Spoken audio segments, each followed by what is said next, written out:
Now that you've had a quick overview of custom audiences and lookalike audiences and the sort of things you can create, and a very quick insight into how effective they are, we'll now talk about four more of the very important factors in an ad set.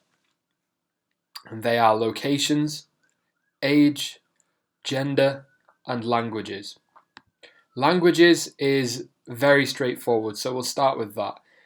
If you have a website or a business or a blog that is written in one language, clearly you only want people that are going to understand that language to be visiting the web page, especially if these are people that you are going to be paying to reach and acquire.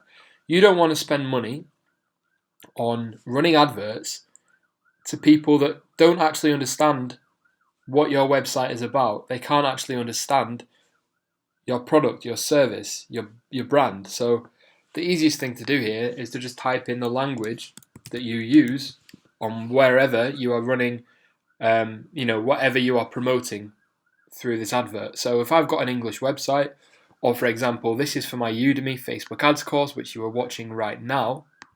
The course is in English, so I'm only going to want to target people that speak English. Notice that the potential reach, is going to change. It's 42 million right now. If I click English all, it's now 39 million. It's gone down 3 million. There are 3 million users on Facebook that cannot speak English. Okay, so that's languages. Locations, this is the physical location where these people are, actually based. You can show it to people visiting the location or living in the location, traveling in the location, or everyone in this location. Now, I haven't tested this, personally.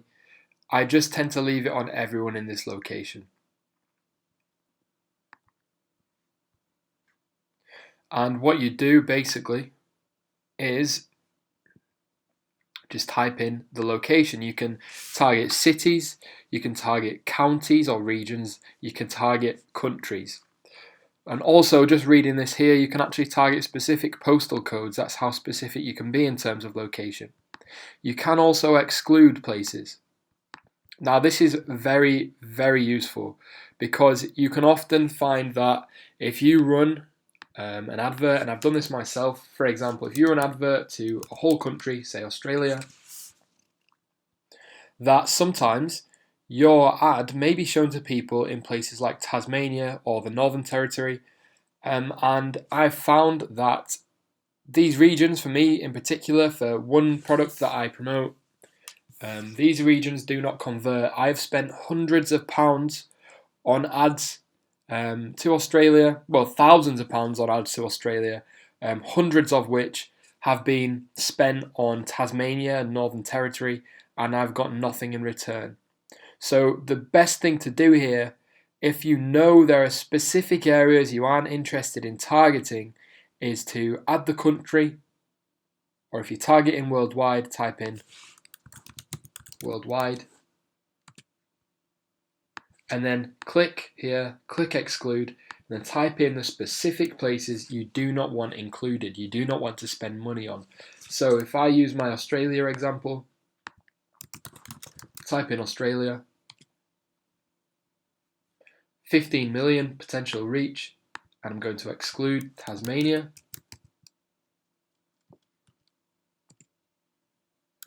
And the Northern Territory. And you can see a very useful little map here, which is cool. I've also got, sometimes I don't have great results with New South Wales, so I'm going to exclude that as well. And there we go. It's gone down quite significantly. So that's how you use the locations. So you can use this drop down. However, I would encourage most people to just stick with the default everyone in this location.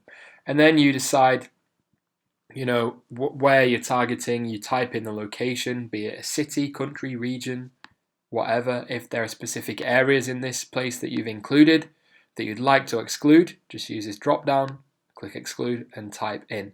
And you can use these markers once you've typed things in. If I do it again, you have to include a place first before you can exclude anywhere. So include Australia. So I've got a blue tick here. That means included. And if I exclude somewhere, I've got a red cross. That means excluded. Okay. But as my example is worldwide, I'm going to type in worldwide.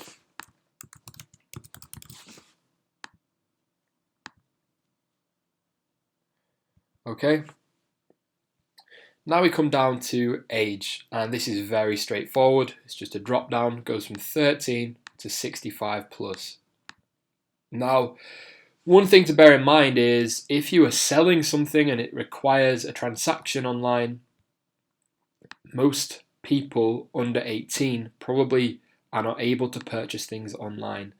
And also, most people under 20 probably don't have the disposable income to be able to spend a significant amount of their earnings online. Okay, so that's one thing to consider. I find a good range, obviously it always is going to depend on what you're selling, but for me, between 20 and 40, I get the most of my traffic. And that probably also comes down to the fact that the majority of Facebook users are between these ages anyway. Gender, you just click men or women or all, and whichever you've selected will be dark grey. So for my example here, we're going 18 to 40 and we're going male and female, M and F. You can use any abbreviations you like. You don't even have to include it here if you're going for both. But what I like to do is M and F. Now you can type this at the beginning of your ad set and go through, stick to it. Or you can go through and create your ad set, and with every part that you set up, every part that you select, you can, add it into your title as you go down. But that's location, age, gender, and languages all done.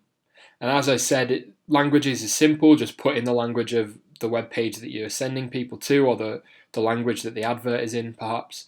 Gender, very easy. Just select, click and select. Age is a drop down. Do take into account the 13 to 17 perhaps don't have much disposable income. And location, out of the four, is the more complex one to use. Just remember to use the include and exclude. Remember to check out this drop down, but as I said, probably best to just leave it at the default. And you can go from as wide as worldwide to as specific as a specific postcode or zip code.